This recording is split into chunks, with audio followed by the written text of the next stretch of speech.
Bienvenue à Singapour. Dans cette ville, on trouve des hawkers un peu partout. Mais c'est quoi un hawker? Eh bien c'est ça, c'est une halle immense où sont alignés les uns à côté des autres des street food. Ici, on peut manger de tout, vraiment de tout. Et surtout, on peut y manger pour vraiment pas cher. Aujourd'hui, je vais m'aventurer dans un de ces hawkers singapouriens et tester diverses spécialités qu'on trouve qu'ici, ou presque. Bonjour à tous, c'est Claire, bienvenue sur ma chaîne. Aujourd'hui on se retrouve dans une nouvelle vidéo. Je me trouve dans un food center. Ici on appelle ça des hawkers. Objectif, tester, découvrir et vous partager un maximum de spécialités. J'espère que cette vidéo te plaira, j'espère que je vais bien manger, beaucoup manger et me régaler. Si ce genre de vidéo te plaît, n'oublie pas de me laisser un pouce en l'air et de t'abonner. Et je te laisse avec la suite, c'est parti.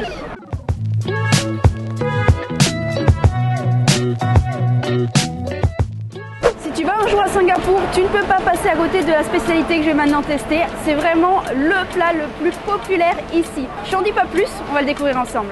C'est le chicken rice, comme son nom l'indique, c'est du riz et du poulet. Apparemment c'est un poulet qui est cuit d'une manière très spécifique et qui est accompagné d'une sauce et normalement il est ultra tendre et on a avec un petit bouillon. Alors ça paraît super simple comme ça, mais c'est un plat qui a quand même reçu une étoile au guide Michelin de Singapour. C'est un plat qui m'a coûté 4 $ pour la petite portion. Venir à Singapour et ne pas tester le chicken rice, c'est comme si tu vas en France et que tu manges pas de croissant. Allez, je teste, bon appétit. Effectivement, c'est incroyable. Je n'ai jamais mangé un blanc de poulet aussi tendre. Je ne sais pas comment ils le préparent, mais ça fond en bouche. C'est impressionnant. Je vais goûter le riz. Le riz est très bon également. Il est parfumé. Il est accompagné d'une petite sauce qui lui apporte du goût. La sauce est très très bonne. Je vais goûter le bouillon. C'est un bouillon de légumes, j'ai l'impression. Le bouillon et le riz, ça reste assez simple. Mais ce poulet, il est absolument exceptionnel. Et si tu es un amateur de muscu, tu devrais aimer riz poulet. C'est parfait pour toi. C'est vraiment une très très belle découverte ce plat. Quand on m'a dit que le rice chicken c'était une spécialité à Singapour, je me suis dit ouais bah c'est du riz et du poulet, rien d'exceptionnel. Mais en fait le poulet est quand même assez exceptionnel.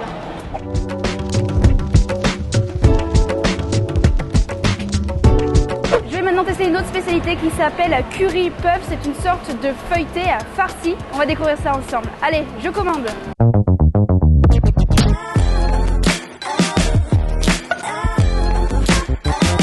J'ai commandé mon curry puff, on va pouvoir passer à la dégustation, ça a l'air très bon, ça ressemble à ça.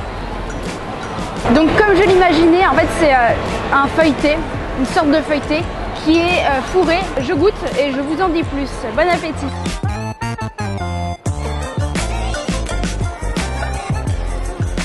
La pâte est très bonne, c'est une pâte assez épaisse qui est moelleuse à l'intérieur et croustillante à l'extérieur. C'est une pâte qui a été frite. En fait, c'est plus un beignet qu'un feuilleté. Et à l'intérieur, on a une farce très parfumée. Elle est excellente, j'adore. C'est très très épicé. Je sens de la cannelle, je sens plein d'autres épices. Et c'est sucré et salé en même temps. C'est plus salé. Je pense qu'il y a de la pomme de terre également. Je vous montre à quoi ça ressemble. Le curry puff, c'est vraiment la spécialité de Singapour. On trouve ce street food un petit peu partout ici. C'est un chausson qui peut être fourré avec différentes farces. Là pour le coup, c'est de la pomme de terre et des épices. Mais on peut également le trouver à base de poisson, de viande, de légumes, etc.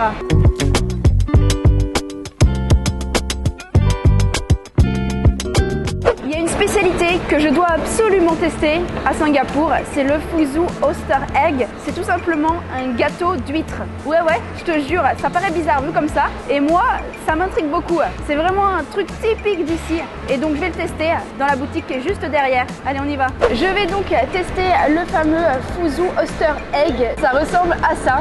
Alors ils m'ont servi avec des baguettes. J'imagine que ça se mange aux baguettes. Je sais pas comment je vais faire. Est-ce que je tente la dégustation aux baguettes? Allez, ça se tente. Non, c'est juste impossible et il y a tout le monde autour qui me regarde bizarrement. On va tester à la main, ce sera quand même mieux. Je vais goûter avec la sauce. Bon appétit. La sauce, c'est du ketchup épicé. C'est un peu spécial, mais c'est pas mal. En fait, c'est une pâte assez fine avec à l'intérieur des huîtres, un mélange d'huîtres et d'œufs. Et par-dessus, on a quelques cacahuètes ici. Regardez, c'est de l'huître cuite. Ça a vraiment un goût de fruits de mer. Je me suis un peu renseignée sur cette spécialité. Bien qu'il y ait de l'huître à l'intérieur, il y a également de la crevette et de la viande. Et ce qui est marrant, c'est que là, il est 9 h du matin. Ici, dans les hawkers, tu peux voir des gens qui mangent tout type de plats pour le petit déjeuner. Autant il y en a qui vont te prendre un plat énorme de nouilles, du riz poulet ou encore comme moi un gâteau à l'huître pour le petit déjeuner. C'est original. Cette spécialité m'a coûté 2,50 $. Et en fait ça s'appelle cake, mais c'est plus un beignet fourré qui a été frit. J'ai hâte de découvrir d'autres spécialités singapouriennes.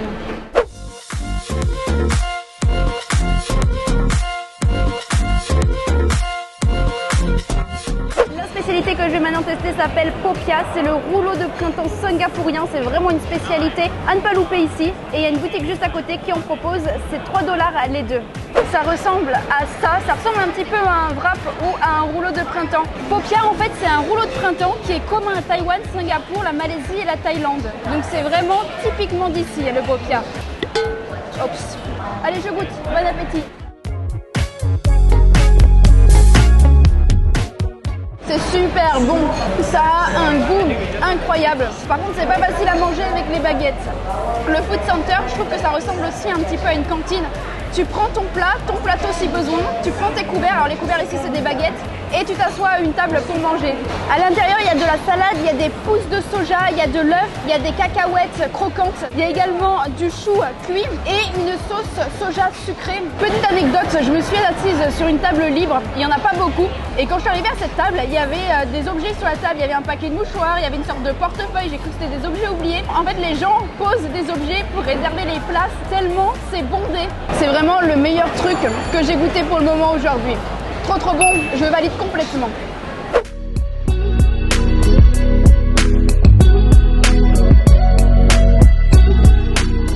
Je vais maintenant tester le traditionnel thé tarik, le thé singapourien. C'est un thé qui est préparé d'une manière bien spécifique, vous allez voir. Je termine mon repas de midi par un thé tarik. C'est un thé noir auquel on ajoute du lait concentré sucré. Et ensuite le thé est étiré en passant d'un récipient à l'autre pour former une petite mousse sur le dessus. C'est la façon traditionnelle de préparer ce thé singapourien. Allez, je goûte, ça a l'air très bon. Oh oui que c'est bon. C'est un thé qui est vraiment unique, qui a une saveur très particulière. Je ne sais pas si c'est la façon de le préparer ou si c'est la qualité du thé, mais je pense que c'est du thé noir classique. Le thé singapourien, j'adore. C'est incroyable, j'aime trop. Limite c'est le thé ma spécialité préférée. En tout cas c'est parfait pour terminer ce repas. Perso, je préfère le thé que le riz poulet. Le thé singapourien est vendu 1,10 $. Et en fait, c'est assez fou ce qui vient d'arriver. J'étais en train d'attendre devant la boutique qui proposait le thé. Et il y a un monsieur, un Singapourien, qui m'a proposé de me payer le thé. Il m'a dit bienvenue à Singapour, il m'a offert un thé. Et il l'a même pas vu avec moi. Il m'a juste offert le thé, il me l'a payé. C'est assez incroyable. En tout cas, les gens ici sont très sympas. Un régal. C'est déjà la fin de cet épisode, je me suis régalée, j'ai découvert plein de spécialités aujourd'hui. D'ailleurs, j'ai fait que des découvertes. La spécialité que j'ai préférée, c'était évidemment le thé tarik. Il est incroyable ce thé. Suivi du popia, c'était très bon également. Si ce genre de vidéo te plaît, n'oublie pas de me laisser un pouce en l'air et de t'abonner. Dis-moi dans les commentaires dans quel autre pays tu aimerais que j'aille découvrir les spécialités culinaires. Rejoins-moi sur TikTok et sur Instagram et on se retrouve très vite dans un nouvel épisode. À bientôt.